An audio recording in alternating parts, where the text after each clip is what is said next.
Single mother एक taboo है, कैसा लगता है इसके साथ? माँ तो सिंगल ही होती है।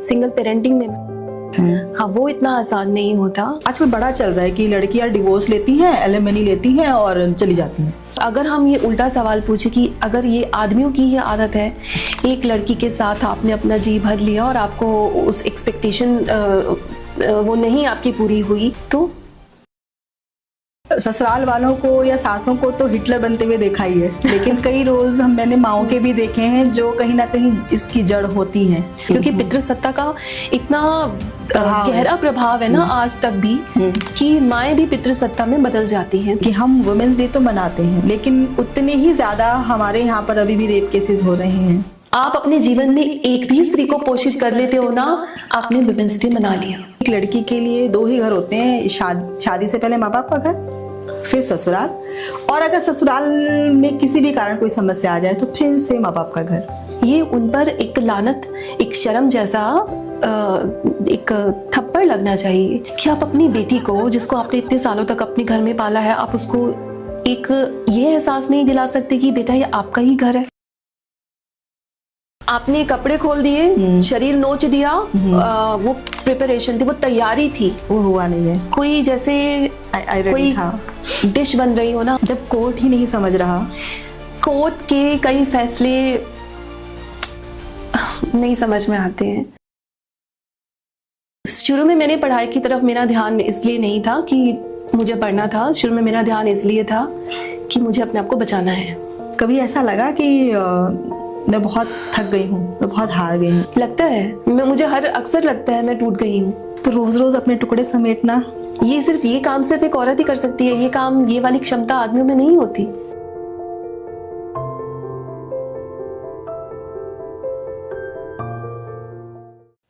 नमस्कार, रचनाशाला स्टूडियो में आप सभी का एक बार फिर से स्वागत है। कहते हैं कि यदि कोई महिला अपने मन में ठान ले तो रास्ते स्वयं ही बन जाते हैं। आज हमारे साथ हैं पूनम अरोड़ा जी, जिन्होंने सिंगल पेरेंटिंग की जिम्मेदारी को अपनी कमजोरी नहीं बल्कि अपनी ताकत बनाया। वाणी प्रकाशन में कंटेंट राइटर से लेकर एनडीटीवी तक का उनका सफर उनके जज्बे की मिसाल है। तो आइए सुनते हैं उनसे उन्हीं की कहानी, उन्हीं की जुबानी। नमस्कार पूनम जी, आपका रचनाशाला स्टूडियो में बहुत बहुत स्वागत है। नमस्ते रचना जी, थैंक यू। आप सिंगल मदर हैं। मुझे ये पता चला कि आपने बहुत समय के बाद, एक ब्रेक के बाद, अपना करियर दोबारा शुरू किया वाणी प्रकाशन से, और अभी आप जो है एनडीटीवी पर काम कर रही हैं। सिंगल मदर एक टैबू है, कैसा लगता है इसके साथ? क्या एक्सपीरियंसेस होते हैं? रचना जी, पहली बात तो माँ होना सफिशिएंट है। आप इसको सिंगल मदर बोले या डबल मदर बोले, ये माँ तो सिंगल ही होती है। सिंगल पेरेंटिंग में हाँ वो इतना आसान नहीं होता। एक ऐसी स्थिति होती है जहाँ पर आपको बहुत सारे चैलेंजेस आपके सामने आते हैं और आपको कौन सा रास्ता चुनना है, किस रास्ते जाना है, ये एक ऐसी स्थिति होती है जहाँ पर एक औरत को बहुत सारी दिक्कतें आती हैं। मैं उन सब दिक्कतों से निकली हूँ, पर माँ होना, मातृत्व एक अपने आप में एक सुंदर चीज़ है और चैलेंजिंग भी है। आपने काफी लंबा ब्रेक लिया, इवन अपने एजुकेशन भी शादी के तक कंटिन्यू की, शादी के बाद भी? हाँ। तो कितना इम्पोर्टेंट लगा आपको कि एजुकेशन में होनी चाहिए? क्यों इतना लगा कि अभी शादी हो गई है, जनरली लड़कियां सोचती हैं अब तो शादी हो गई, छोड़ दीजिए, और जो इंडियन सोसाइटी है उसमें अब चाहे चेंज आ भी रहा हो, लेकिन फिर भी मैंने कई लड़कियों को ये बोलते हुए देखा है कि कोई नहीं, शादी हो जाएगी, हम हाउस वाइफ रहना पसंद करेंगे। और आप भी शायद हाउस वाइफ बनकर ही गई थी, फिर ऐसे में भी आपने चुना कि नहीं मुझे पढ़ना है। क्यों लगा इतना इम्पोर्टेंट पढ़ना? रचना जी, ये चीज़ ना एक औरत पर डिपेंड करती है। जब वो लड़की होती है उसके सपने अलग होते हैं। उसका सपना होता है सबसे पहले मैं अपना घर बार बसाऊं, सुंदर सुंदर सजूं। शादी का जो कंसेप्ट है हमारे समाज में वो यही है। लड़की सोचती है शादी होने के बाद हमको सुंदर सुंदर कपड़े मिलेंगे। आपका भी यही था कि शादी होगी, दुल्हन बनूंगी, प्यारा सा घर होगा, यही थी एक ख्वाहिश? 20-22 साल की उम्र में आप क्या ही सोचोगे? जब आप एक स्कूलिंग करके लड़की निकलती है, कॉलेज करके निकलती है, तो उसका सबसे पहला सपना यही होता है कि वो अपना घर बसाए, अच्छे से सुंदर से कपड़े पहने, घूमे फिरे अपने पार्टनर के साथ, अपने हस्बैंड के साथ, बच्चे हों, एक जो कहते हैं टिपिकल एक बना बनाया जो हमें समाज परोसता ढांचा है देता है। सपना, हाँ हाँ। ये ऐसे ही होता है। तो हमने अपनी मम्मी को भी ऐसे ही देखा, शायद हाँ। इसीलिए ऐसे होते हैं। तो उसी ढांचे के लिए लड़की तैयार होती है, उसको या फिर तैयार उसको किया जाता है। लेकिन चीजें बदलती हैं, चीजें बहुत बदली हैं, स्थितियां उतनी अच्छी सबके साथ नहीं रहती। और समय के साथ साथ मुझे महसूस हुआ कि मेरी लाइफ में उतार चढ़ाव आ रहे हैं। तो शुरू में मेरी पढ़ाई की तरफ मेरा ध्यान इसलिए नहीं था कि मुझे पढ़ना था, शुरू में मेरा ध्यान इसलिए था कि मुझे अपने आप को बचाना है। ओके, मीन्स आपको जब लगा कि मेरी जो सिचुएशंस हैं वो उतनी फेवरेबल नहीं लग रही हैं तो मैं पढ़ूँ। हाँ, अपने को बचाने के लिए। मुझे ये नहीं पता था मैं आगे जाके क्या करूंगी। मैं अपने आप को ये नहीं कहूँगी कि मैं बहुत दूरदर्शी थी, मैंने बहुत दूर का सोच लिया था।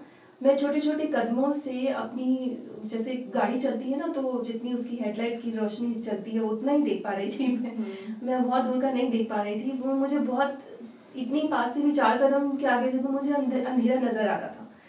तो उस अंधकार से अपने आप को, मैं डर ना जाऊं, उस अंधकार से बचाने के लिए मैंने अपने आप को दूसरी चीजों में डाला। मीन्स आपने डाइवर्ट किया, आपने ध्यान डाइवर्ट किया, उसके लिए आपने पढ़ा। हाँ, उसके तब मकसद सिर्फ यही था कि किसी तरह से जो ये हाँ, परेशानियां हैं उससे मैं डाइवर्ट हो जाऊं। हाँ। तो इसीलिए आपने पढ़ाई की।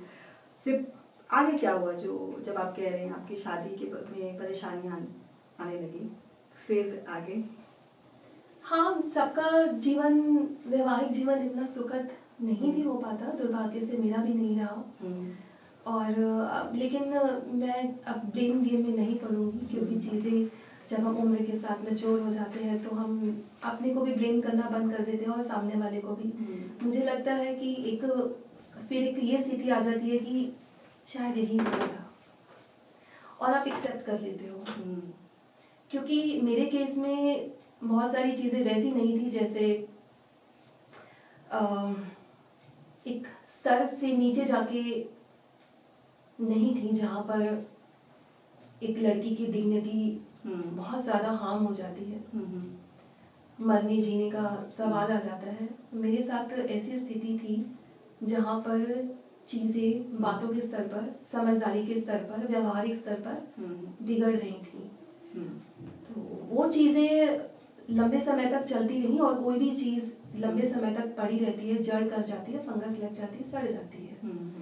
वो मुझे एहसास हो गया था कि रिश्ता अब नहीं चल सकता, क्योंकि व्यवहार के तौर पर, समझदारी के तौर पर चीज़ें बैलेंस नहीं हो पा रही हैं। तब हमारे यहाँ समाज में भी मैंने देखा है कि एक लड़की के लिए 2 ही घर होते हैं, शादी से पहले माँ बाप का घर, फिर ससुराल, और अगर ससुराल में किसी भी कारण कोई समस्या आ जाए तो फिर से माँ बाप का घर। यही रहा।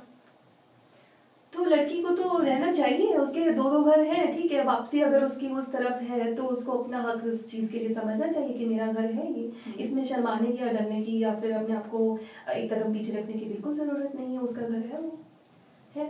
क्या इतना आसान होता है? वो अपना घर रहता है इतना? नहीं रहता, लेकिन एक लड़की को ये डर पालने की जरूरत नहीं है। और अगर समाज उसे ये डर दे रहा है, उसके घर वाले उसे ये डर दे रहे हैं कि ये तू हमारे घर में वापस आ गई है, तो ये उस सिस्टम की नाकामयाबी है, हमारे समाज की नाकामयाबी है, हमारे परिवारों की नाकामयाबी है कि वो एक लड़की को इतनी सिक्योरिटी नहीं दे पा रहे। ये उन पर एक लानत, एक शर्म जैसा एक थप्पड़ लगना चाहिए कि आप अपनी बेटी को, जिसको आपने इतने सालों तक अपने घर में पाला है, आप उसको एक ये एहसास नहीं दिला सकते कि बेटा ये आपका ही घर है। लेकिन हमारे यहाँ तो रहा है ना, डोली में बैठ कर जा रही हो, बर्थी में ही निकलना। ये तो कहा जाता है, और शायद ये हम कितना भी कह लें हम आगे बढ़ गए हैं, लेकिन अगर आप उन महिलाओं से या उन लड़कियों से बात करेंगे जिन्हें अपनी शादीशुदा जिंदगी में परेशानियां आई हैं, तो उन्होंने अगर अपने माँ बाप से कहा भी है कि मुझे तकलीफ हो रही है, तो माँ ने ये कहा होगा कि बेटा हमने भी एडजस्ट किया है, तुम भी कर लो।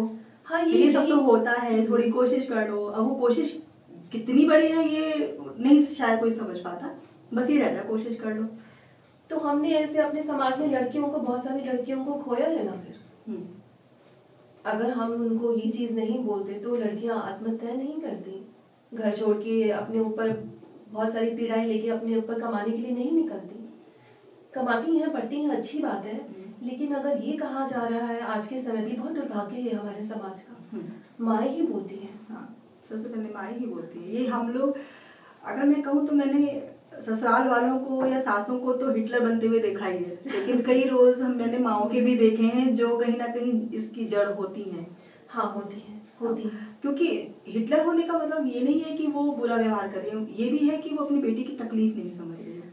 रचना जी, मुझे लगता है यहाँ पर ना माँ जो होती है ना, माँ नहीं रह जाती, मातृसत्ता फिर वो पितृसत्ता में बदल जाती है, क्योंकि पितृसत्ता का इतना गहरा प्रभाव है ना आज तक भी, कि माएँ भी पितृसत्ता में बदल जाती हैं, तो तब ये बातें नहीं करती हैं। अगर वो सिर्फ माँ होती ना, वो कभी नहीं इस तरह से बोलती। वो भी तो दबाव में है ना, समाज दबाव के है, कहीं ना कहीं वो भी तो उसी समाज का अंश है। बिल्कुल। हमारा जो आप कह रहे हैं पितृसत्ता वाला जो समाज है, वो ही तो महिलाओं को कहीं ना कहीं आगे बढ़ने भी नहीं देता। मैंने खुद देखा है कि जो महिलाएं मतलब सिंगल हैं या डिवोर्स हैं, या जिन्होंने तय किया हम शादी नहीं करेंगे, उनके ऊपर भी बहुत अच्छा कुछ समाज के दृष्टिकोण होता नहीं है। लांछन और अलग तरह की चीजें उनके भी आती ही हैं, उनको चुनौतियां अलग ही तरह की आती हैं। आज भी समाज में अगर किसी भी फीमेल को नीचा दिखाना हो, सबसे पहले उसके चरित्र पर उंगली उठाई जाती है। बिल्कुल, सबसे सारा चरित्र पर उंगली उठाना। तो वही मैं सोचती हूँ कि आज भी समाज बदला कहाँ है तक,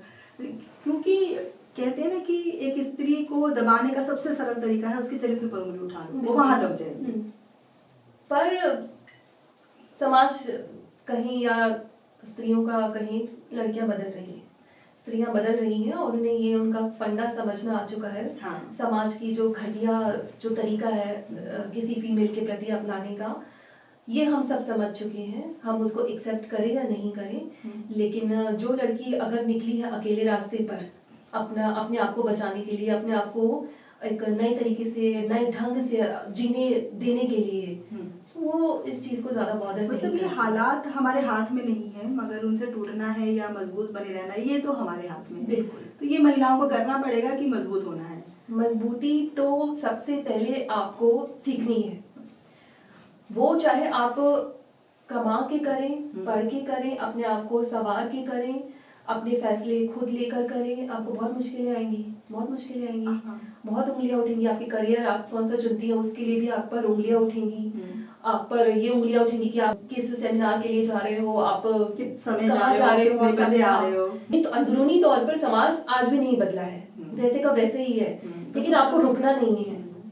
ये समझ मुझे लगता है आज की फीमेल में है कि कुछ बदला हो या नहीं बदला हो, आपको अपने दिमाग पे नहीं लेना उसे, आपको उतना ही लेना है जितने को आप सह सकते हो। प्रेशर लेने की जरूरत नहीं है, आप तो दब जाओगे। फिर आपको उठने के लिए फिर से एक फोर्स लगानी पड़ेगी। कहाँ, कब तक वो फोर्स को क्रिएट की जाएगी?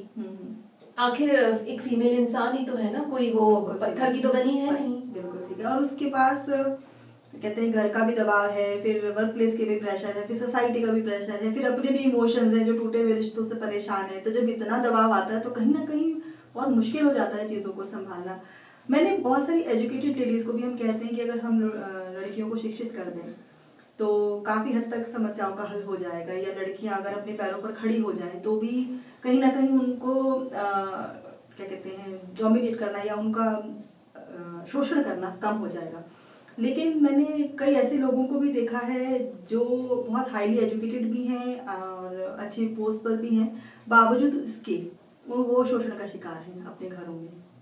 तो फिर ये शिक्षा का या अपने पैरों पर खड़े होने का कितना महत्वपूर्ण रोल रहा किसी भी महिला के अपने प्रति जागरूक होने के लिए?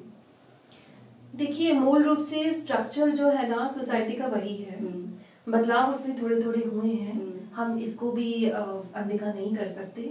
लड़कियां पढ़ी हैं, ये सच है, लड़कियां कमा रही हैं, ये बहुत अच्छी बात है, और अपने डिसीजंस ले रही हैं, डिसीजन मेकिंग में आ रही हैं, वो अच्छी बात है। लेकिन चाहे घर हो या आपका वर्क प्लेस हो या एक ऐसी दुनिया हो, चाहे कला की दुनिया हो, चाहे साहित्य की दुनिया हो, शोषण हर जगह है। आपको हर कदम पर बहुत संभल के चलना होता है, और पर आपके सामने परोसा जाता है सब कुछ, डिपेंड आप पे करता है आप क्या चुनना चाहती हैं। शादी पेरेंट्स की मर्जी से हो गई या अपनी मर्जी से भी हो गई, लेकिन वो रिश्ता चला नहीं, ठीक है। फिर एक लड़की ने तय किया कि उसके पास पहला रास्ता अपने परिवार का ही होता है, अपने माँ बाप के पास जाने का ही होता है। वहाँ पर भी इतना सरल नहीं होता कि चीज़ें वापस हो जाए, क्योंकि माँ बाप को भी लगता है कि हमारे बच्चे जो हैं अपना उनका परिवार हो जाए, हम मुक्त हो जाए अपनी जिम्मेदारियों से, तो वो दोबारा लौटती हुई जिम्मेदारी वो नहीं चाहते। ठीक है, और जब वो लौटती हुई जिम्मेदारी किसी भी कारण से आती है तो वहां भी लड़कियों को परेशानी आती है। हाँ, तो लड़ाई यहीं से है ना, सबसे पहले अपने ही माँ बाप से लड़ाई हो जाती है। आपको इस लड़ाई को सीधा काटना है, खत्म करना है इस लड़ाई को। ये लड़ाई आपके आगे, आपको बहुत सारी लड़ाई लड़नी है, ये बहुत छोटी लड़ाई है, छोटी इन द सेंस ये आपको लड़ाई बनानी ही नहीं है। आज हमारा कानून ने इतना तो हमें क्लैरिटी दी है कि लड़की का हक पूरा बनता है। लड़की को, मैंने आपसे पहले भी शायद इसी बारे में बोला, लड़की को प्रेशर लेना ही नहीं है कि ये मेरा घर नहीं है। चाहे वो माँ बोले, चाहे वो पिता बोले, चाहे वो समाज बोले, चाहे वो हमारे घर की चाचियाँ, मामियाँ, नानियाँ बोले, आपको ये प्रेशर नहीं लेना है कि ये घर आप लौट के आई हो। इतना आसान है। आप देखिए, संघर्ष आपको कहते हैं ना, आपने स्क्रैच से शुरू किया, जीरो से शुरू किया, आप इसको मानिए आपने नंबर 2 से संघर्ष शुरू करना है। घर आपका है, और अगर आपको मान लीजिए कि हमारी शादी जरूर हो रही है लेकिन घर हमारा ही। कानून ने इतना तो हमको आश्वासन दिया है और हमें इस चीज के लिए ज्यादा सोचना नहीं चाहिए। संघर्ष आपका आगे है, आगे के लेवल पे है। वो तो खैर इतना, उससे ज्यादा महत्वपूर्ण तो अपने मम्मी पापा या अपने माता माँ पिता, भाई बहन ही होते हैं। चाहे माँ भी आपको बोले कि बेटा ये तो अब तो तुम घर आ गई हो, अब तो तुम्हारे साथ मतलब हम कैसे रहें, अब तुम्हें तो कुछ सोचना चाहिए। हाँ। माँ को चुप कराइए कि माँ कहाँ से आपको पता चल गया, इसका मतलब आप मुझे इतना वो समझती हैं कि आपने ही पैदा किया है ना। पहले सवाल ये पूछना, आपने ही मुझे पैदा किया ना। अगर आपकी मैं बेटी हूँ तो आप ये सवाल करती ही नहीं, तो आप कानून की मदद लीजिए। सीधे तौर पर स्वाभाविक है, आप अकेले नहीं थे, आपके बेटे की भी जिम्मेदारी थी, तो ऐसे में तो मुश्किलें और बढ़ी होंगी। हाँ, बढ़ी। शुरू में मुझे थोड़ा बहुत सपोर्ट मिला, बच्चे की पढ़ाई तक के लिए मामूली सा मुझे कोर्ट से भी सपोर्ट मिला, लेकिन एज सच जो ये बात आती है कि लड़की आजकल बड़ा चल रहा है कि लड़कियां डिवोर्स लेती हैं, एलिमनी लेती हैं और चली जाती हैं। बड़ा ये हाईलाइट होती हैं चीजें कि अगर किसी लड़की ने ये तय किया है कि वो डिवोर्स लेगी और एक एलिमनी के लिए वो क्लेम करती है, तो सीधा उसके ऊपर आता है कि तुमने इन पैसों के लिए डिवोर्स लिया, तो उसके ऊपर उठा दी जाती है उंगली। सच में आसान होता है ये मिलना? आपने तो ये वही वाली बात है। हाँ, मैंने जिया है इसको और बहुत गहराई से, बहुत। क्या सच में मिल जाती है इतनी आसानी से जो लड़कियों के ऊपर ये उठा मैं आपको बताती हूँ रचना जी, मैं आपको बताती हूँ। जब कोई केस इस तरह का होता है, डिवोर्स होता है या किसी भी प्रोसेस में आप चाहते हो, क्या वकील आपसे फीस नहीं लेता लड़की से? और पूरी फीस ली जाती है, उसके पूरे प्रोसेस में उसका पैसा लगता है। मेंटल हैरेसमेंट है, आपको जाना आना है, कोर्ट की भागदौड़ है, सही बात है। मेंटल हैरेसमेंट को तो छोड़ ही दीजिए, अभी तो हम पैसों की ही बात कर रहे हैं कि लड़की जो है एलिमनी के लिए सब करती है।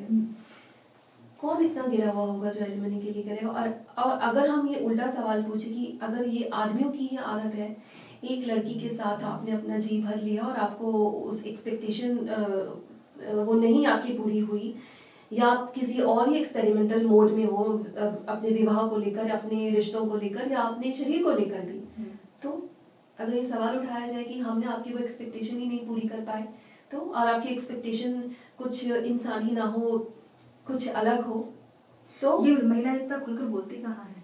तो हम ये बात तो करनी चाहिए, क्योंकि ये शर्म का विषय नहीं है। जब लड़की मर जाती है, अपने साथ कुछ गलत कर लेती है, आत्महत्या तक की उसकी स्थिति पहुंच जाती है, तो तब भी तो बातें बनती है ना पीछे से। तो आप थोड़ी हिम्मत कीजिए और बताइए, आपके पास आवाज है, कौन सुनेगा? नहीं सुने आप फिर भी बोलिए, आप कोर्ट को बताइए। हाँ। आप सामने वाले इंसान को बताइए जिसके साथ आपका विवाह टूट रहा है कि मुझे कहाँ तकलीफ हुई है, या आपके जीवन में जो भी आप उसे अपनी तकलीफ जाहिर कीजिए। आप अपने घर में बताइए। मुझे पता है रचना जी, लड़की के लिए बिल्कुल आसान नहीं है, उस पर ट्रस्ट भी नहीं किया जाता है कि उसे इतनी तकलीफ हुई होगी, क्योंकि हमारा समाज एक स्त्री को ऐसी डॉल के रूप में पिक्चराइज करता है, उसको क्या बोलेंगे, इस तरह से उसको उसकी उसकी छवि को दिखाता है कि ये मार भी खा लेगी, ये बस डांट भी चुपचाप खा सह लेगी। ले, जो हो रहा है हाँ, चुपचाप, कोई और प्रश्न ना इसको करे। हम बोलेंगे कि तुम खाना बना लो, खाना भी बना लेगी, अगले दिन फिर से तैयार होके फिर से, मतलब उसकी कोई इमोशंस ही नहीं है। लेकिन मैंने ऐसे भी कपल्स देखे हैं जो अपने पार्टनर्स के प्रति, अपने जीवन साथी के प्रति सेंसिटिव भी होते हैं। मैंने जिंदगी का हर पहलू को जितना मैं देख सकती थी, मेरे मेरे मेरे अनुभव में वो सारे पहलू आए हैं। तो इसलिए मुझे शादी से भी नफरत नहीं है। मैं बोलूँ कि मेरा डिवोर्स हो गया तो मुझे शादी से नफरत हो गई। मैं पूरा विश्वास करती हूँ शादी जैसी सुंदर संस्था में, घर बसाने में, एक साथ बच्चे पालने में, एक साथ घूमने में, आपने सेकंड चांस के लिए सोचा कभी? नहीं, अभी तो ऐसा कुछ नहीं, ऐसा कुछ नहीं। अभी मुझे लगता है कि मैं खुद को संभाल लूं, ये कोई छोटा काफी लंबा समय नहीं करेगा अपने आप को हाँ, संभालने सारी में। जिंदगी लग जाती है। ये जो चोट होती है आप इससे बहुत जल्दी नहीं निकल पाते हैं, लंबा समय लगता है। और हो सकता है आपके जीवन में कुछ छोटे छोटे पड़ाव ऐसे और आ जाएंगे जब आप कुछ अपने बारे में सोचते हो, आपके जीवन में कुछ ऐसे लोग आने की कोशिश करें तो वो भी नहीं हो पाए तो भी आपको चोट लगती है। हम ट्रस्ट इश्यूज बन जाते हैं, हम ट्रस्ट नहीं कर पाते सबसे हैं, पहले डेवलप होता है। तो इसलिए अपने आप को एक और चांस देने के बारे में अगर हम सोचें तो मुझे लगता है इसमें लंबा समय लगता है और एक लड़की को इसके लिए लंबा समय लेना भी चाहिए, क्योंकि खास तौर पे जिनके पास अपनी संतान है उनको तो एक लंबा समय लगता है। वो पहले खुद को संभाले और अपनी संतान को संभाले और उसके बाद वो चीजें किसी और लेवल पर जाके अपने जीवन में लाए तो अच्छा है। एक सिंगल पेरेंट के रूप में आपको क्या कभी लगा है कि माँ और बच्चे के रिश्ते में भी इसका असर आता है? हाँ, बिल्कुल आता है, बिल्कुल आता है। इसीलिए मैं बोल रही थी कि एक फीमेल जब ऐसी स्थितियों से गुजरती है तो उसे पहले अपनी हीलिंग करनी चाहिए, अपने आसपास को हील करना चाहिए और उसके आसपास में उसकी संतान भी होती है। जब कहते हैं ना एक कीचड़ कहीं उछलता है तो उसकी छींटे आसपास भी जाती हैं। तो एक शोर जो आपके जीवन में आया जिसने आप पर इतना इम्पैक्ट डाला कि आपकी पूरी पर्सनैलिटी ही हिल के रह गई, तो आपका बच्चा सफर करता है और ये बहुत पेनफुल स्थिति होती है। अपने को संभालना और साथ में अपने बच्चे को संभालना, अपना करियर भी देखना, अपनी आसपास की चीज़ों को देखना, अपने समाज को देखना, अपने पड़ोसियों को देखना, अपने कलीग्स को देखना और उनकी बातों का जवाब किस तरह से देना है अपनी डिग्निटी बचाकर। कलीग्स भी उठाते हैं उंगली? देखिए सब तो नहीं, पर कुछ ही होते हैं जो जिनको मैं बोलूँगी शैतानी तत्व होते हैं, वो उतने सेंसिटिव नहीं होते इस ऐसे मामलों को लेकर। पर मुझे लगता है शायद किसी भी मामले में नहीं होते, उन्हें आनंद आता है, मजा आता है दूसरों का। उनके लिए सिर्फ बातें होती हैं, उनके लिए सिर्फ जजमेंट होती है, वो जज करते हैं बस आपको और फिर शायद एक चीज से दूसरी चीज को जोड़ते हैं, अच्छा ये ऐसे है तो वो वैसे है। तो ये समाज का तरीका है, तो इसलिए ज्यादा समाज को देखने का मुझे नहीं लगता कुछ इस तरफ ज्यादा डर भी होना चाहिए या आपको बहुत ज्यादा सोचना चाहिए। आप अपनी राह चलिए, सही आपको लगता है जो कोई नहीं देखने वाला, आपको माँ मरेंगी तो भी नहीं देखने वाला, आप जिएंगी तो भी नहीं देखने वाला। मतलब खुद में ही हिम्मत पैदा करनी है और ये मानकर कि कोई नहीं है। हाँ बिल्कुल, बस, और निर्णय लीजिए और काम करते जाइए। तो एक निर्णय आपके लिए नौकरी करने का। हाँ तो जब ये निर्णय हुआ कि मुझे फाइनेंशियली प्रॉब्लम्स आ रही हैं, स्वाभाविक है ऐसा कुछ रहा होगा, तभी आपने बाहर निकलने का या काम करने का तय किया होगा। तो जब लगा कि मुझे फाइनेंशियल प्रॉब्लम्स हैं और मुझे जॉब करनी है, तो क्या सच में आसान रहा? क्योंकि एक ब्रेक के बाद, या आपने शायद उससे पहले नौकरी की ही नहीं थी? हाँ, और काफी एक अच्छी एज के बाद आपने स्टार्ट किया। हाँ, तो एक कितनी उम्र में आपने की होगी नौकरी? I started my career at the age of 43. 43। तो 43 की एज में जब कोई लेडी अपना करियर स्टार्ट करती है तो क्या मुश्किल लगता है? मैं सच बताऊं, मुश्किल तो हर स्टेप पर है और मुझे मुश्किल हर जगह पर है। आप करियर चुन रहे हो, यहाँ पर मैं ये भी बात कहना चाहूंगी कि मैंने करियर का चुनाव मैंने कुछ चीजें ना आपकी भाग्य में लिखी होती हैं। हाँ। तो पढ़ाई मेरी कंटिन्यूटी में चल रही थी, मैंने ट्रिपल MA किया है, मास कम्युनिकेशन में, हिस्ट्री में और हिंदी में। उसके साथ मेरा 1-2 कोर्सेज और है, उसके साथ मेरा कई सारे छोटे छोटे कोर्सेज भी है। मतलब आपने अपने आप को एजुकेशन के साथ बिजी रखा इतने साल तक, क्योंकि जैसे जहाँ तक अभी मुझे जहाँ तक मैंने पकड़ी बात, आपने कहा 20-22 की उम्र में आपकी शादी हुई और जल्दी ही आप अलग भी हो गई, मुश्किल से 1.5 साल 2 साल। तो अगर आप मान लीजिए तो लगभग 20 साल तो आपने अलग ही ऐसे ही रही बिना किसी नौकरी के उस संघर्ष में, जहाँ फाइनेंशियली भी प्रॉब्लम है इस टाइम पे। लेकिन मैं पढ़ती रही, अपने कोर्सेज करती रही। मैं क्लासिकल डांस भी सीखा, भरतनाट्यम, और पता नहीं क्या क्या कोर्सेज किए हैं मैंने। लेकिन मैंने अपने आप को एक्टिव रखा और इसके साथ में मैं लेखन भी रखा। इसी बीच में मेरी 2-3 किताबें आ गई और स्थितियाँ चलती रही, लेकिन मेरा काम भी चलता रहा। मैंने अपने आप को रोका नहीं। और मैं रचना जी, मैं सच बताऊं, मुझे किस्मत से बाहर कुछ अच्छे लोग मिले जिन्होंने मुझे साथ दिया, मुझे पब्लिश किया। मुझे ऑफर मिला कि आपकी कविताएं अच्छी हैं, हम इसको पब्लिश करना चाहेंगे। तो पब्लिश हुई, कहानियाँ पब्लिश हुई, कविताएं पब्लिश हुई, मैं बुलाई जाने लगी। मुझे स्टेज मिला, अच्छे अच्छे मंच मिले जहाँ पर मैंने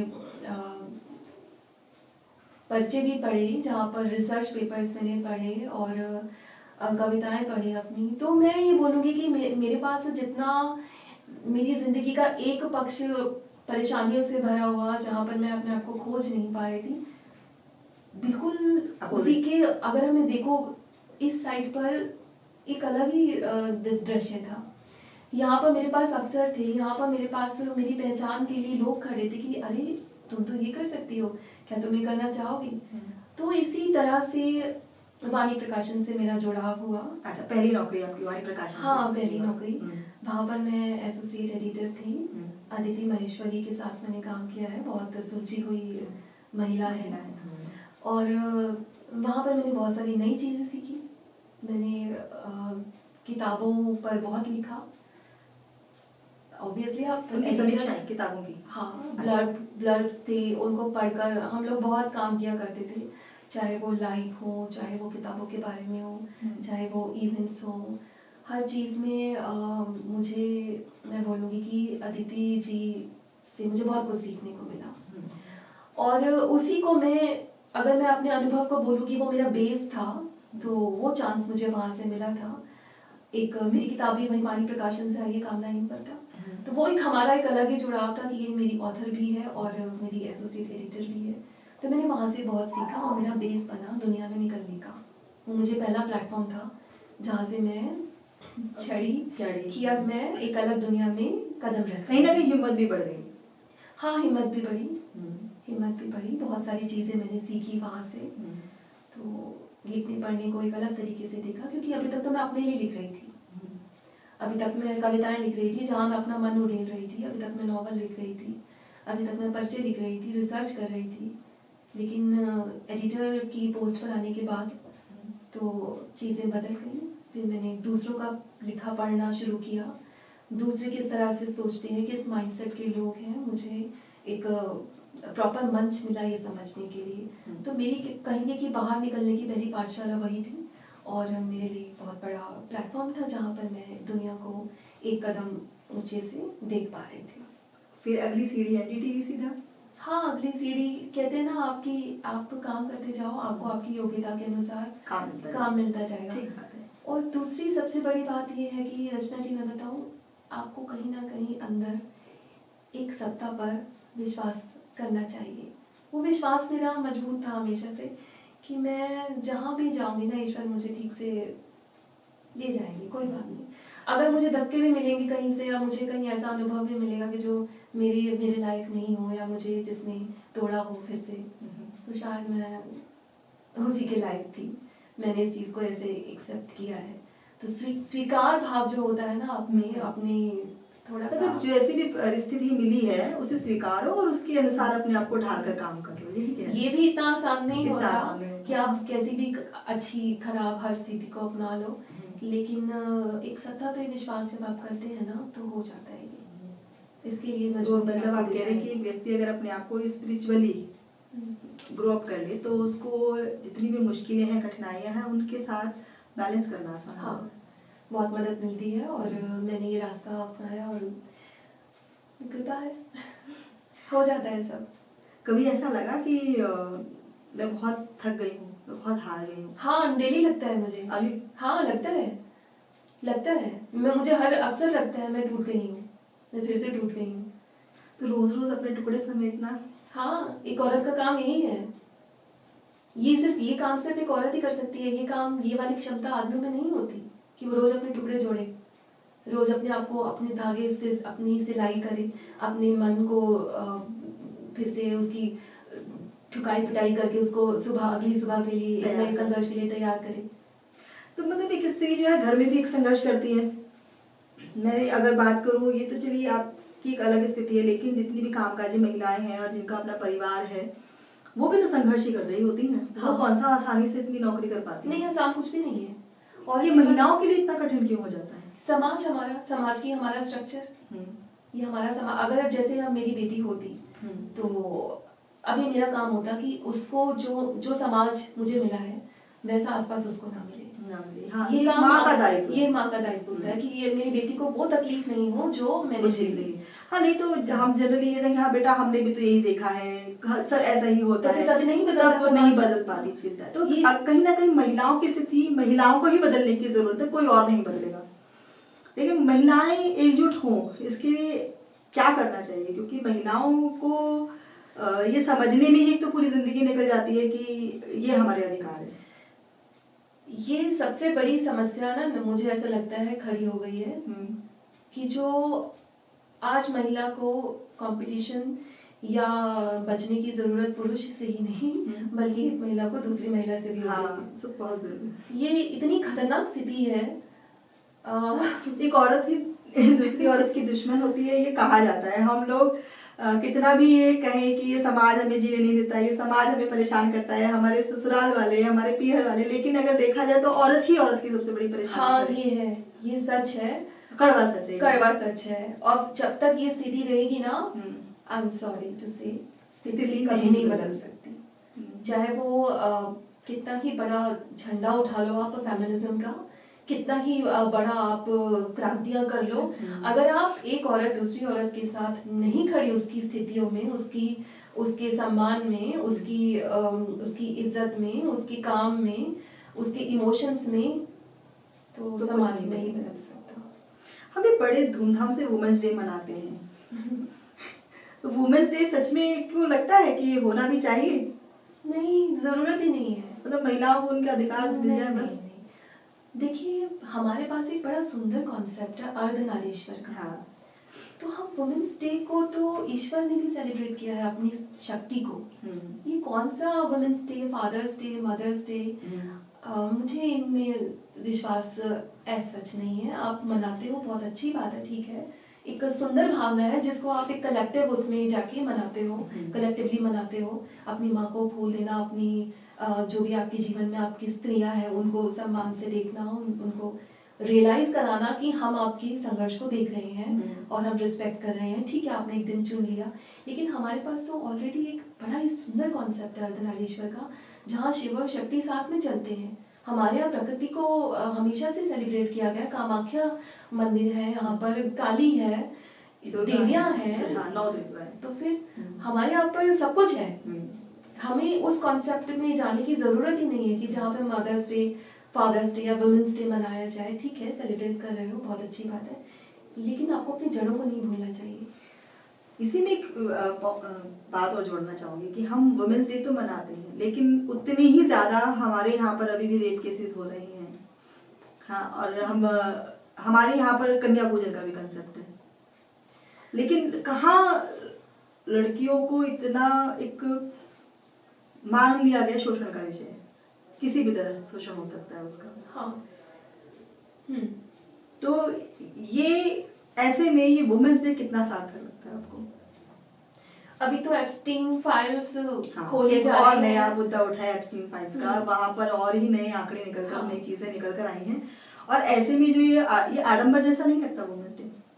या ये लगता है कि चीजों को छुपाने के लिए बस एक दिन दे दिया गया और बाकी चीजों को कवर करने की कोशिश हो गई। देखिए, बड़ा ही खुशनुमा माहौल बनाकर एक आडंबर तो रचा जाता है ये। मैं इसको सीधे तौर पे कहना नहीं चाह रही थी क्योंकि किसी को बुरा लग सकता है, लेकिन सच्चाई यही है। आप एक बड़ा शौक से एक पंडाल बनाते हो वुमेन्स डे का, और वहाँ पर आप सो कॉल्ड आपकी किटी पार्टीज होती हैं या फिर आपके साथ सेलिब्रेशंस होते हैं, किसी भी प्रतिष्ठित महिलाओं को सम्मानित हाँ। कर दिया जाता है। हाँ, एक आर्टिकल न्यूज़पेपर में आते हैं, न्यूज़ चैनल्स पर चीजें आती हैं, स्टेटमेंट्स आती हैं। हाँ बिल्कुल आती हैं। ये सब की जरूरत है नहीं। जरूरत है आपको अपनी जड़ों को सफाई करने की, उनको फिर से पोषित करने की। आप अपने जीवन में एक भी स्त्री को पोषित कर लेते हो ना, आपने वुमेन्स डे मना लिया, आपने शक्ति को पूज लिया। आपको बहुत ज्यादा कुछ करने की जरूरत नहीं, आप अपने घर से शुरू कीजिए ना। हर आदमी या हर औरत या हर, जैसे अब हम एक बात कर रहे थे कि एक औरत ही औरत की दुश्मन है। अगर घर में मदर इन लॉ है, मदर है, या आपके रिश्ते में आसपास में, आप एक दूसरे को पोषित करो ना। आप ये कहना छोड़ो कि बेटा ये तेरा घर नहीं है, तू अब लौट नहीं सकती, तेरी डोली गई है तो अर्थ ही आएगी। ये वाली चीजें कहना छोड़ दो। आप हर वुमेन्स डे पर एक चीज गंदी क्यों नहीं त्याग देते हो? जो आप स्वीकार्य भाव से इसको कहाँ अपनाया जा सकता है? पहले भी समाज ऐसा था, समाज उसी लीक पर चल रहा है। पहले भी ये चीजें छोड़ी जा सकती थी, इतना समय लग गया हमें चीजें छोड़ने में, और हम उसके साथ साथ ऐसे सेलिब्रेशंस भी कर लेते हैं जहाँ पर आज भी समाज में, आप ही जैसे आपने बोला कि रेप की स्थिति भी है, लड़कियां आज भी सेफ नहीं है, तो आप उस चीज पे क्यों नहीं काम करते हो? आप अपने लड़कों को समझाओ, अपने लड़कों को, हमें कोई भी हो, हमारा पति हो, चाहे हमारा पार्टनर हो, हमारा भाई हो, हमारे आसपास में हमारे कलीग्स हो, आप उनको समझाओ कि रिस्पेक्ट बहुत जरूरी है। औरत को रिस्पेक्ट देना क्यों जरूरी है? क्योंकि वो मन की कोमल है। मैं ये नहीं कहती कि आदमियों को भी रिस्पेक्ट मत दो, वो बहुत सेंसिटिव है, वो मातृत्व से गुजरती है, 9 महीने अपने पेट में बच्चा पालती है, हर महीने एक मासिक धर्म से गुजरती है, दुनिया भर के उसके अंदर इमोशंस का उतार चढ़ाव हो रहा होता है, हार्मोनल चेंजेस हो रहे होते हैं। तो औरत का जो एक बायोलॉजिकल जो सिस्टम है ना, वो भी बहुत क्रिटिकल और डिफिकल्ट है। हाँ। वो कई तरह की चीजों से मानसिक रूप से भी गुजर रही होती है। आप उसको थोड़ा सा शांति दे दो ना, आप उसको उसका स्पेस दे दो, सांस तो दे दो। और ये काम आप घर से कर सकते हो। आपको बहुत दूर जाके आपको NGOs में जाने की या फिर ऐसी जरूरत नहीं है। आप अपनी माँ को, अपने आसपास की जो भी महिला है, आप उनको शांत रखना शुरू करो, उनकी रिस्पेक्ट करना शुरू कर दो, उनकी भावनाओं को समझो, उनकी स्थितियों को समझो। ये भी बड़ा आता है कि आजकल महिला बड़ा बराबरी करने के लिए चली है पुरुषों की, लेकिन स्वाभाविक है, फिजिकली चाहे हम कितनी भी मानसिक रूप से मजबूत हो जाए, चाहे कितने भी टुकड़े अपने बार बार जोड़ लें, लेकिन कहीं ना कहीं शारीरिक रूप से भगवान ने हमें कोमल ही बनाया है। और फिर एक जब ये महिलाएं निकलती हैं बाहर, और लगता है पुरुषों को भी कि निर्णय लेने लगी हैं, क्योंकि सबसे ज्यादा पुरुषों को खटकता है क्या है महिलाओं के होने का, कि वो निर्णय ले रही है, आवाज उठा रही है। उनको बाकी उससे पहले परेशानी नहीं होती है, आप आवाज मत उठाइए, आप निर्णय मत लीजिए, उनकी हाँ में हाँ मिलाते रहिए, आप बहुत अच्छी हैं। लेकिन जब निर्णय लेने लगती हैं, आवाज उठाने लगती हैं, तब पुरुषों को परेशानी होना शुरू होती है। और फिर एक प्रश्न आता है कि फिजिकली वो फिर हमें कंपेयर करना शुरू करते हैं कि बड़ी इनको सीट चाहिए, मेट्रो में सीट चाहिए, रिजर्वेशन सीट चाहिए, बस में रिजर्वेशन सीट चाहिए, फिर इस तरह की बातें उठ करके आती हैं। तो यदि हमें बराबरी मिलेगी तो फिर हमें हमारी जो शारीरिक संरचना है उसकी जो अपनी कमी, तो मैं नहीं कहूँगी, ईश्वर ने उसको और खूबसूरती से बनाया था, जिसे इंसान ने निचोड़ने का या उसको तोड़ने की कोशिश की है। तो इसमें आप क्या कहेंगे कि हाँ पुरुषों को भी, क्योंकि कहीं ना कहीं हम जब बाहर नौकरी करने के लिए निकलते हैं, अभी भी रेशो महिलाओं का और पुरुषों का काफी अलग है। पुरुष ज्यादा है, मेल ज्यादा हमें वर्क प्लेस पर मिलते हैं, तो वहां हम उनसे क्या एक्सपेक्ट करना चाहिए पुरुषों से? आपकी इस पूरी बात में मुझे 3 सवाल समझ में आए हैं। अच्छा। पहला ये कि औरत की संरचना, उसकी शारीरिक संरचना इस तरह की है कि वो मेट्रो में अपनी सीट चाहती है, बस में अपनी सीट चाहती है, एक कंफर्टेबल जगह चाहती है, क्योंकि हाँ चाहती है, क्योंकि प्रेग्नेंट वही होती है, मासिक धर्म उसकी समस्या है, और इस बीच में जो उसके जो हार्मोन्स ऊपर नीचे होते हैं वो उसकी समस्या है। उसके शरीर की बनावट इस तरह की है कि अगर उसके कुछ शरीर के हिस्सों पर कहीं हाथ भी लग जाए, चोट लग जाए, तो वो मन से भी हर्ट हो सकती है और हाँ। शारीरिक रूप से भी हर्ट हो सकती है। तो हाँ, उसको एक सीट चाहिए, मेट्रो में चाहिए, ये बहुत अच्छी बात है। उसको एक बस में भी सीट चाहिए, उसको एक ऐसा स्पेस चाहिए जहाँ उसके शरीर को हाथ नहीं लगे और जहाँ पर वो अपने आप को सेफ फील करे और ये बहुत जरूरी है, बहुत जरूरी है। बहुत जरूरी है। अगर इसको कोई पुरुष नहीं समझता तो मुझे वो उसकी प्रॉब्लम लगती है, बहुत बड़ी प्रॉब्लम है भाई।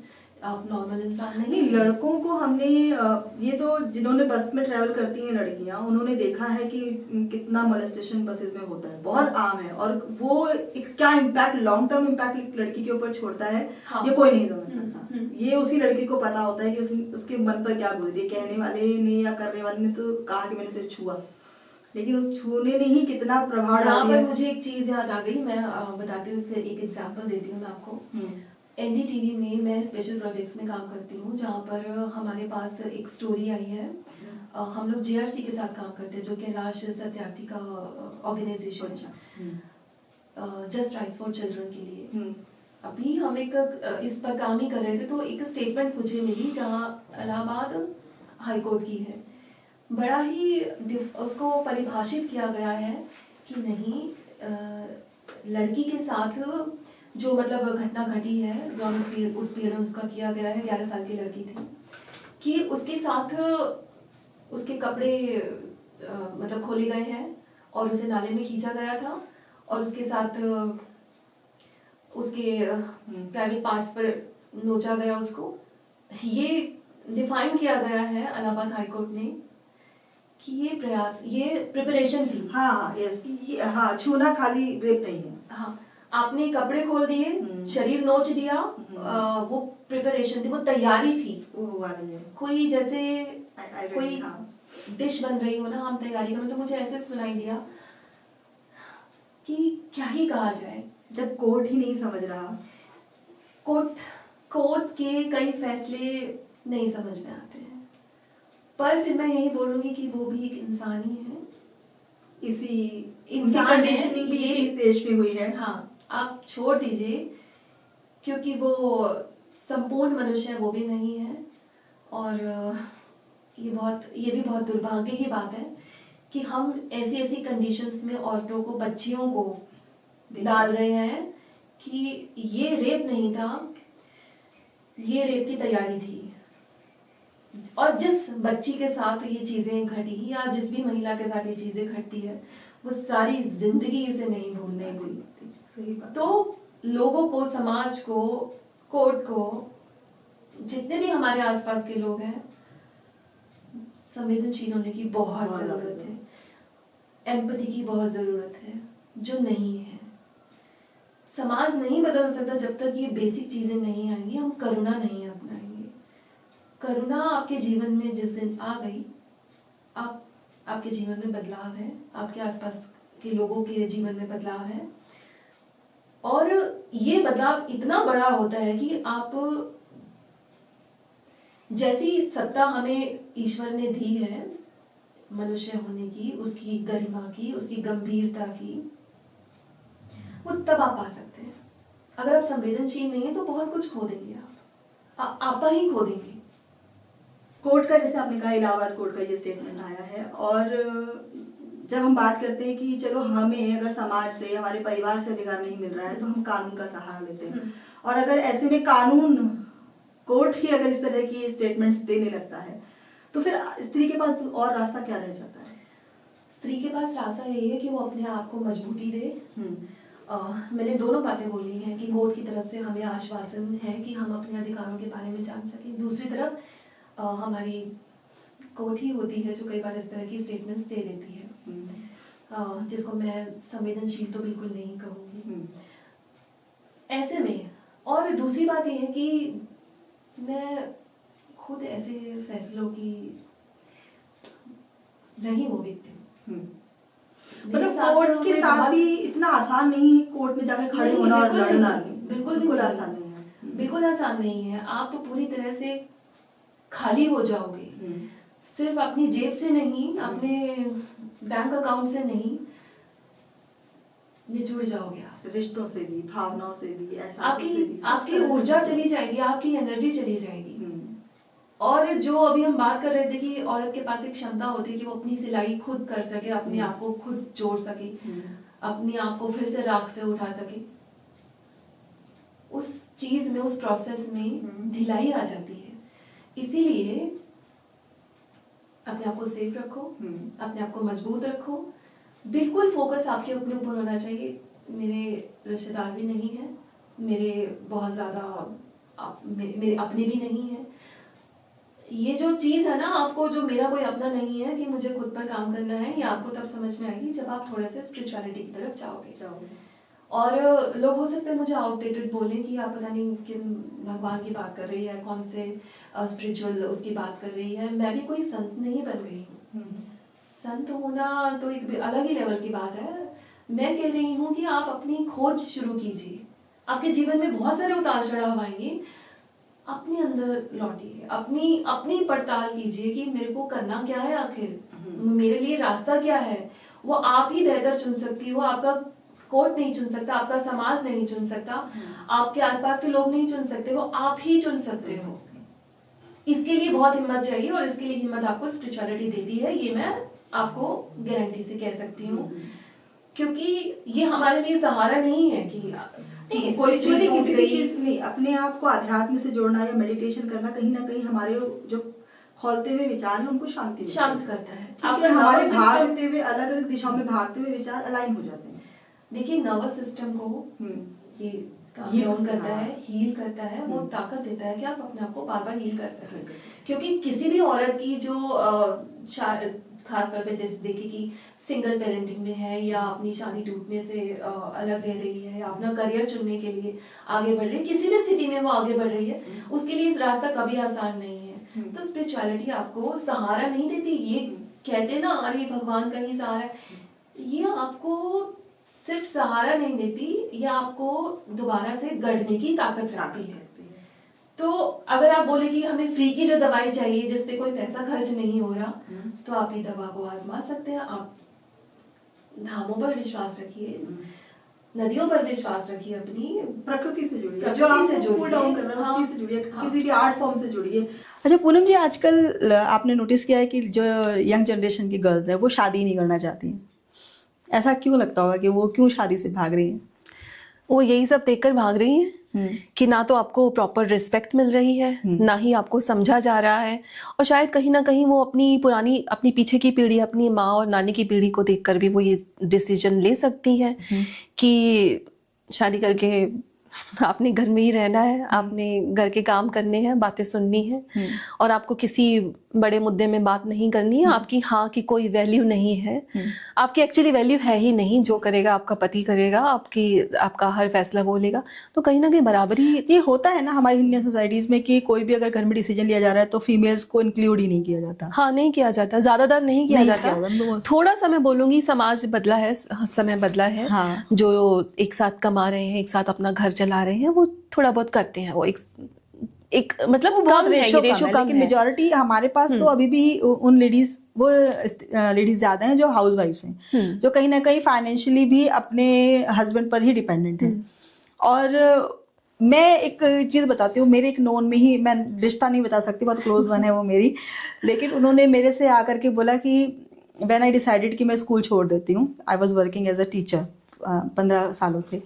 तो जब मेरा ये हुआ कि मैंने जॉब छोड़ दी है, तो उन्होंने आकर के, वो सुनेंगी तो समझ जाएगी मैं उन्हीं की बात कर रही हूँ, कि उन्होंने मुझे आकर ये कहा कि रचना नौकरी क्यों छोड़ दी, एक बंधी हुई सैलरी तुम्हारे पास आ रही थी यार, मुझे पता है ना मुझे कैसे तरसना पड़ता है कि रुपये मांगने के लिए अपने पति से, कि इतना मुझे राशन की लिस्ट देती हूँ, राशन की लिस्ट के हिसाब से पैसे मिल जाते हैं, बच्चे की फीस के अकॉर्डिंग फीस के पैसे मिल जाते हैं, लेकिन अगर मुझे अपने लिए कभी लेना हो तो मुझे आज तक 100 रुपये भी अलग एक्स्ट्रा नहीं मिले हैं, जबकि वो अच्छी खासी मेरी ही एज की महिला है। तो मान लीजिए कि उनकी शादी को भी 25 साल के करीब हो जाएंगे। ये भी लेडीज बर्दाश्त करती हैं, और फिर भी लोगों को लगता है कि तुम्हें कमी क्या है, तुम्हें घर पर आराम से बैठना है। यहाँ पर मुझे अपनी एक दो बातें याद आ गई है जो मैं आपसे साझा करती हूँ। बहुत प्यारी सी मेरी एक दोस्त है, और एक बार उन्होंने मुझे बोला कि शादी वादी कर ले और आराम की जिंदगी जी जैसे मैं जी रही हूँ। तो धक्के खाती रहती है क्या मेट्रो में जाना, धक्के खाना, ऑफिस जाना, ऐसे ये सब छोड़ दे, तो अपना शादी कर, आराम से बैठ। इस सच्चाई का, उसकी इन बातों का जो दूसरा पक्ष ये था कि डिपेंडेंट वो अपने पति पर है, और कोई भी चीज मांगनी हो तो मैं 2000 की साड़ी नहीं तो मैं 4000 की साड़ी लूंगी, और पति बोल रहे हैं नहीं नहीं अगली बार लेंगे, या उसको ये वाला काम हम अगले साल करेंगे, अभी तुम्हारे अभी खर्चा कम है, अभी मेरे इनकम ऐसे स्टेबल नहीं है उतनी, या फिर अभी हमारे ये सब चल रहा है, तो उनके खर्चे कम कर दिए जाते हैं। अब फिर मैं ऐसी स्थितियों देखकर सोचती हूँ कि थोड़ी बेहतर तो हूँ मैं तुमसे तो ये चीज इसलिए मुझे बतानी पड़ रही है कि अपने पैरों पर खड़ा होना, अपने लिए अर्न करना धक्के खाना नहीं है। सॉरी डियर, ये धक्के खाना बिल्कुल नहीं है। धक्के खाना ये है कि आपको एक शादी में होते हुए मांगना पड़ रहा है। हाँ, सही बात है। धक्का खाना बाहर नौकरी करना नहीं है, बल्कि घर में रहते हुए भी हाथ पसारना है, ये धक्के खाना है। बिल्कुल सही। हम काम करते हैं, हाथ नहीं पसारते, और अगर हमको किसी जगह का, वर्क प्लेस का हमें कल्चर समझ में नहीं आता तो हम जॉब स्विच करते हैं, अपनी डिग्निटी के साथ कॉम्प्रोमाइज नहीं करते। हाँ। लेकिन आप जिस स्थिति में हैं, आप हर रोज, हर समय, हर पहर कॉम्प्रोमाइज करती हैं, और मन में एक कुड़कुड़ाहट भी चलती है, गीत चलता रहता है। तो नहीं, स्थिति कमाने वालों की खराब नहीं होती है। ये ज्यादातर हमने ये भी सुना है कहते हुए कि नौकरी क्या करनी है, अरे छोड़ो ना, घर में आराम से बैठो। पर वो क्या आराम, सिर्फ हम नौकरी जो कर रहे होते हैं, सिर्फ महिला अपने लिए ही नौकरी कर रही होती है? सिर्फ आज़ादी, जो नौकरी के साथ आज़ादी शब्द को जोड़ दिया गया है कि ये नौकरी कर रही है क्योंकि इन्हें आज़ाद होना है, क्योंकि इनको बंधन घर में रहना पसंद नहीं है, ये कहा जाता है। हाँ, तो क्या वो सिर्फ नौकरी वो महिला अपने लिए ही कर रही होती है? देखिए, आज़ादी के पैमाने ना बहुत अलग है, मायने अलग अलग हैं। और बेसिक रूप से देखिए तो आज़ादी तो आपको पैसा आपकी नौकरी देती है। आप डिसीजन मेकिंग में आते हो, आप अपनी मर्जी से कहीं भी जाते हो, आप अपनी मर्जी से 2000 की साड़ी लेनी हो तो अपने पति को तंग नहीं करती कि मुझे नहीं, अगर 4000 की साड़ी लेनी है तो अपने पति को आप फोर्स नहीं करती कि मुझे इतने की लेनी है। आप अपनी मर्जी से आप 10,000 की भी ले सकते हो, आप जितना मर्जी खर्च कर सकते हो, क्योंकि वो आपका पैसा है। यहाँ पर अब फ्रीडम तो एक मायना है, वो तो मिलता है, लेकिन यहाँ पर मैं एक बात और कहना चाहूंगी कि अगर समाज या हमारा घर हमको, किसी भी फीमेल को नौकरी करने के लिए बोलता है कि आप कर लो, तो ये भी ना मुझे लगता है एक बड़ी सोची समझी एक साजिश होती है कि अर्न करेगी लड़की भी, फीमेल भी, तो इनकम तो घर में ही आएगी ना। तो ये ना एक समाज का एक बहुत बड़ी साजिश है ये भी। लड़की फ्रीडम फील करती है, जो कि सच है, लेकिन समाज यहाँ भी उसको जाल में फंसाता है कि ये कमाओ, लड़की आएगी तो डबल इनकम होगी तो घर अच्छे से चलेगा। ये मुझे परिदृश्य समझ में आता है। पर लड़की अपना एंजॉय करे, अपना कमाए, अपना खाए, अपना जैसे करना है करे, इस साजिश को समझते हुए कि वो सहूलियत जिम्मेदारी में साथ देने में कोई बुराई नहीं है। हाँ, वो बुराई नहीं, लेकिन ये भी नहीं होना चाहिए कि आपने उनको दायित्व तो दे दिए लेकिन अधिकार के समय पर फिर पीछे हट गए। मेरे ऐसे भी जानने वाले हैं, मेरे कलीग्स हैं, जिनका जो, अगर वो लेडी जो मेरे साथ हैं, मेरी कलीग हैं, परेशान होती है तो उनके पति शैम्पेन खोलते हैं, अरे ठीक है परेशान मत हो, आओ चलो मिलके शैम्पेन पीते हैं। ठीक है, ऐसे भी पति हैं जो सहूलियत नहीं समझते कि मेरी पत्नी अगर कमा रही है तो ये मेरे लिए एक साजिश नहीं है, वो मेरे साथ कंट्रीब्यूट कर रही है, पर इक्वली उसको ट्रीट भी करता है। वो आपको ट्रीटमेंट रिस्पेक्टफुली मिलना चाहिए। आपको ऐसा फील नहीं होना चाहिए कि आप सिर्फ कमाने के लिए ही आपको भेजा जा रहा है और आप किसी चीज में, आपकी इन्वॉल्वमेंट की कोई कदर नहीं है, कोई वैल्यू नहीं है उसकी। एक अपना सिस्टम, जो मैकेनिज्म होता है घर का, सिस्टम तैयार कीजिए जहां पर वो उसको सुरक्षित महसूस हो कि मैं कमा भी रही हूँ तो उसको एक्नॉलेज किया जा रहा है, उसको रेसिप्रोकेट किया जा रहा है, उसको एम्ब्रेस किया जा रहा है, उसको उसी भावना से लिया जा रहा है और मुझे भी लिया जा रहा है। ऐसे नहीं कि आप सहूलियत के लिए एक साजिश के तहत कि हाँ जी लड़की कमा रही है और ये तो हमको पैसे देगी, ऐसे नहीं, ऐसे भी घर देखे हैं ये तो चलिए आप बात कर रहे हैं कि सहूलियत की तो बहुत दूर की बात, एक एक्नॉलेजमेंट की तो बात बहुत दूर की बात है। बहुत सारी ऐसी महिलाएं भी हैं जो जिनकी कमाई से ही घर चल रहा होता है और उसके बावजूद भी उनके घर पर उनके साथ बहुत अच्छा व्यवहार नहीं हो रहा होता है। तो आप ये जो साड़ियां खरीदने का अपने मन की, तो ये तो बहुत सेकेंडरी मुझे लगता है। ये तो वो हो गया जिनका अच्छी खासी सैलरी है या एक अच्छी फैमिली से आती है, बट जो बेसिक नीड पर काम कर रही है महिलाएं, उनकी तो जिंदगी में वो भी नहीं है। वो सारी कमाई उनकी घर की जिम्मेदारियों में ही खर्च हो जाती है, लेकिन साथ में एक तोहमत जरूर जुड़ जाती है कि हाँ देखो बाहर निकलती है, घूमती है। तो वो भी तो एक चीज बदलनी चाहिए ना, कि वो जो महिला एक दायित्व निभा रही है वो अपने शौक से नहीं जा रही है, नहीं, यहाँ तो शौक उसकी से मजबूरी जाइए। है। आप मजबूरी को अपना शौक बनाइए, हाँ वो हो सकता है। अपना माइंडसेट बदलिए। ये बाहर निकलना, लोगों से बात करना या नौकरी ढूंढना या अपने मनपसंद का काम करना आपकी मजबूरी है, पर आपका शौक भी है। अपनी मजबूरी को का रूप बदलिए, अपनी मजबूरी को अपनी मजबूती में बदलिए, अपने शौक में बदलिए। अगर आपको लगता है कि मेरे से ही घर चलता है, ये फैक्ट है, इसको अपनाइए। इसको भी हमें सोचना पड़ेगा कि ये एक झूठ नहीं है, ये सच है, पर सपने उसी में तलाशिए। अगर ये भी आप नहीं कर पाएंगी तो फिर चीजें और मुश्किल होंगी। आपके पास प्लान बी है तो आप कुछ और सोचिए। अगर प्लान बी नहीं है तो आपको सीधा चलना पड़ेगा। जैसे लेडीज को हमने कहा कि जनरली कहा जाता है कि आप या तो टीचिंग जॉब कर लीजिए या कोई एक ऐसी जॉब ढूंढ लीजिए जो 9 से 5 की नौकरी हो, ठीक है, ताकि आप एक सैलरी, एक बंदी बंधाई इनकम आपकी आ जाए। लेकिन अगर वास्तव में किसी को भी, वो मुझे लगता है फीमेल या मेल दोनों के लिए ही सेम है, कि अगर एक्स्ट्रा ऑर्डिनरी उसको अपनी लाइफ में कुछ करना है, अगर वो ये चाहता है कि एक बंधी हुई सैलरी से अलग उसे कुछ मिले, तो क्या उसकी नौकरी एक्चुअली 9 to 5 वाली ही होनी चाहिए? और स्पेशली तब जब आप जैसे आप जर्नलिज्म से जुड़ी हैं, ऐसे फील्ड में क्या लगता है आपको?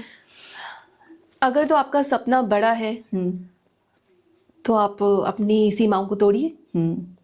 अगर आपने 9 to 5 जॉब करनी है तो उससे आपको पता है उससे आपका घर चलेगा, उससे आपके सपने पूरे नहीं होंगे। अगर आपको सपने पूरे करने हैं, एक्स्ट्रा ऑर्डिनरी कुछ चाहिए, उड़िए, आसमान आपका है। तोड़िए अपने लिमिट्स को। आप क्यों अपने आप को लिमिट करते हैं? 16 घंटे, 17 घंटे, 18 घंटे जाइए। तो आप अपने आप को लिमिट खुद कर रहे हो 9 to 5 में। आसमान आपका है, आपको खोजना है। और दूसरी बात ये कि अभी आपने एक सवाल और किया था कि कोई फीमेल होती है तो कितना ही कर लेगी वो इस तरह से। मैं आपको एक और मैं उदाहरण देती हूँ। मेरी एक बहुत प्यारी दोस्त है, उनके पति उनको इतना साथ देते हैं कि वो खुद बोलती है कि आज मैं जो हूँ वो सिर्फ और सिर्फ अपने पति की वजह से हूँ। ये नहीं मेरे साथ होते तो शायद मैं ये नहीं होती। तो परिवार का साथ ना बहुत ज़रूरी है, नहीं तो संघर्ष ना आपको निचोड़ देगा। पर यहाँ पर मैं किसी भी फीमेल को अपने संघर्ष से पीछे हटने के लिए नहीं बोल रही हूँ कि आपको पति का साथ मिले, अपने परिवार का साथ मिले तो ही आप आगे बढ़ें। आपको तो बढ़ना है, अपने लिए बढ़ना है। आपके पास आपके बच्चे हैं तो उनके लिए बढ़ना है। अपने जो भी है आपके लिए, आपको लगता है कि मुझे इनके लिए भी आगे बढ़ना है, आपको बढ़ना है। आपका फोकस अपने ऊपर जरूर होना चाहिए, आपको अपने लिए बढ़ना है। उसके बाद आता है परिवार का साथ। अगर परिवार का साथ नहीं है तो आप अकेले चलिए, परिवार का साथ है तो बहुत अच्छा है। पर सिर्फ यही नहीं है कि आपको ये कंडीशन होगी तो मैं आगे बढ़ूंगी। कंडीशंस नहीं है तो जाइए। देखिए, संघर्ष तो सभी को करना पड़ता है। एक पुरुष भी अगर अपनी नौकरी के लिए निकलता तो वो भी एक अपने लेवल का संघर्ष तो करता ही है, एक स्ट्रगल उसका भी होता ही है। वो तो सबको ही करना है और हिम्मत तो सबको ही रखनी है। लेकिन जो मेरा पॉइंट था कि जो एक स्त्री और पुरुष, मेहनत तो सबको ही करनी है और हिम्मत सबको ही रखनी है, लेकिन बीइंग अ फीमेल हमारे लिए एक्स्ट्रा चैलेंजेस क्या बढ़ जाते हैं। हाँ, वो है उन चैलेंजेस के साथ हमें कैसे निपटना है। अब चाहे हम वर्क प्लेस पर भी जा रहे हैं तो वहां पर जैसे अभी हमने कहा कि मेल डोमिनेटिंग होती है ज्यादातर, क्योंकि रेशो में अभी भी पुरुष ज्यादा है वर्क प्लेसेस पर। तो ऐसे में क्या है कि पुरुषों की तरफ से हमें क्या हो कि भाई इतना हमें समझ लो, या जैसे मैंने अभी कहीं पर देखा कि कॉर्पोरेट ग्रुप्स में जो हैं वो उन्होंने किया है कि जब पीरियड्स के टाइम पर लड़कियों को स्पेशली छुट्टी दी जाएगी जो कि मेल्स को नहीं मिल रही है। एक कैब फैसिलिटीज स्पेशली की गई है गवर्नमेंट की तरफ से। कोई कॉर्पोरेट ग्रुप में अगर काम कर रही है कोई फीमेल तो उसको कैब फैसिलिटीज कंपनीज प्रोवाइड करेंगी। ऐसे में फिर जेंट्स की तरफ से आता है कि हाँ ये तो इनको बराबरी चाहिए। फिर जब इस तरह की चीजें जब उठती हैं तब ये आता है ना कि देखो समझ तो नहीं रहे हो आप। हाँ हाँ, वो नहीं समझेंगे, समझेंगे भी नहीं वो। तो नहीं ये समझेंगे। चैलेंजेस की मैं बात करना चाह रही हूँ कि मतलब एक्स्ट्रा हमारे एफर्ट्स कहाँ बढ़ जाते हैं, ये हम पुरुषों को या समाज को कैसे समझाएं। आप जब इस तरह से चैलेंजेस से गुजरी तो आपके क्या ऐसी चीजें हुई कि मुझे घर से ये परेशानी आई या मुझे ऑफिस से ये परेशानी आई? वो तो है, हिम्मत तो हम सबको करनी ही है बाय दी एंड, और तो कोई ऑल्टरनेट ही नहीं है। देखिए, इस वाली स्थिति के लिए भी मैं यही बोलूंगी, आपको अपने आसपास के लोगों को सुनने की जरूरत नहीं है, बिल्कुल सुनने की जरूरत नहीं है। लेकिन अगर सब नहीं, फिर भी हम सिर्फ शुतुरमुर्ग बन के बैठ जाएं कि कोई कुछ भी बोल रहा है कर रहा है हम कर लेने देते हैं, ये तो फिर शुतुरमुर्ग जैसा हो गया। कहीं ना कहीं उस सिचुएशन को जब हैंडल मैं करने बोल के रही हूँ लिए कि आपको सोचने की जरूरत है, किसी से पूछने की जरूरत नहीं, तो इसका मतलब ये नहीं कि आपको मुंह बंद रखना है। मुंह भी नहीं बंद रखना, कान भी नहीं बंद रखनी, आपको अपनी सोच भी नहीं बदलनी है। जहां लगता है आपको ऑब्जेक्शन रेज करना है, आप कीजिए। जहां आवाज उठानी है वहां आवाज उठाइए। पर इसके लिए कि आपको उस लेवल तक जाना पड़ेगा, इसके लिए आपको अपने आप को चुप रखने की जरूरत नहीं है। जो आपका अधिकार है, वो पुरुष का शरीर है, वो तो औरत के शरीर को शायद नहीं समझ सकता उतना। समझता है तो अच्छी बात है, लेकिन आप दोबारा से उसे समझाइए। नहीं समझता तो उसको इग्नोर कीजिए, बिल्कुल इग्नोर कीजिए। जहां पर आपके साथ गलत हो रहा है वहां पर आप विरोध कीजिए। विरोध की भाषा आपकी शालीनता से ही होनी चाहिए और बिल्कुल चुप रहने की ज़रूरत नहीं है। ऐसा डे टू डे लाइफ में सारी जो वर्किंग फीमेल्स होती हैं वो झेलती हैं, और मैंने ऐसी भी फीमेल्स देखी हैं जो बहुत मजबूती से अपनी बात कहती हैं और विरोध करती हैं। वो सहने का समय नहीं है, सहने का बिल्कुल समय नहीं है। आप नई परिभाषा गढ़िए अपने कहन की, अपने बात की, अपनी क्षमताओं की। एक आप ही है जो इस परिभाषा को अपने लिए गढ़ सकती है।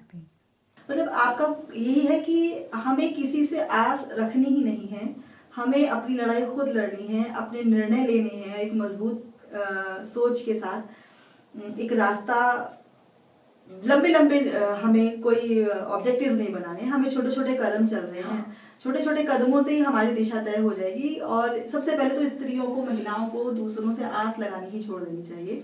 खुद ही खड़े हो जाओ, किसी की जरूरत नहीं है, अपने निर्णय लो और काम करो। बिल्कुल बिल्कुल। और सबसे पहले एक दूसरे का सपोर्ट बनो। अगर एक स्त्री दूसरी स्त्री के सपोर्ट बन जाती है तो आधी लड़ाई जीत जाएगी एक स्त्री। बिल्कुल बिल्कुल, आधी क्या वो फिर धीरे धीरे करके पूरी ही हो जाएगी। और हमारे यहाँ पर तो ज्यादा ही तो 50-50 का रेशो तो हम रखते ही हैं। आबादी में अगर हम आधी आबादी एक हो जाएं तो फिर तो फतेह ही हो जाएगी। बिल्कुल बिल्कुल। हमें वुमेन्स डे की जरूरत नहीं है, हमें सिर्फ इतनी जरूरत है कि आप हमें समझें, हमें सपोर्ट करें और हमारी कठिन परिस्थितियों में हमें जज करना छोड़ दें। और आप क्या कहेंगे आप अपनी ऐसी महिलाओं को जो आपकी ही जैसी स्थितियों से गुजर रही हैं, जिन्होंने निर्णय लेना भी चाहा लेकिन नहीं ले पाई हैं, तो आप उन्हें क्या संदेश देना चाहेंगे? मैं सभी महिलाओं से यही कहना चाहूंगी कि अपनी हिम्मत को पहचानिए, अपने आप को पहचानिए और ये मान के चलिए कि आप अकेली हैं। हाँ, ये सच है, इस चीज को एक्सेप्ट कीजिए कि आप अकेली हैं और आपको ही अपने बारे में सोचना है, अपने बारे में हर फैसला लेना है, अपने लिए दरवाजे खोलने हैं। कोई आपके लिए दरवाजा नहीं खोलेगा। आप मदद ले सकती हैं दूसरों की, लेकिन चलना आपका काम है, डिसीजन लेना आपका काम है और उसको मेंटेन करना आपका काम है। कितना लंबा सफर है ये आपको तय करना है। पूनम जी, हमारे साथ जुड़ने के लिए और अपने अनुभव साझा करने के लिए बहुत बहुत आभार, बहुत बहुत धन्यवाद। और मैं ये आशा करती हूँ कि जो अगला वुमेन्स डे आएगा उस वर्ष, इस एक वर्ष में ना तो कोई एब्सटेंट पाई जैसी कोई न्यूज़ आएगी और ना ही कोई इलाहाबाद कोर्ट जैसी कोई स्टेटमेंट हमें सुनने के लिए मिलेगी और एक एक्चुअल वुमेन्स डे हम सेलिब्रेट करेंगे। तो बहुत बहुत धन्यवाद आपका।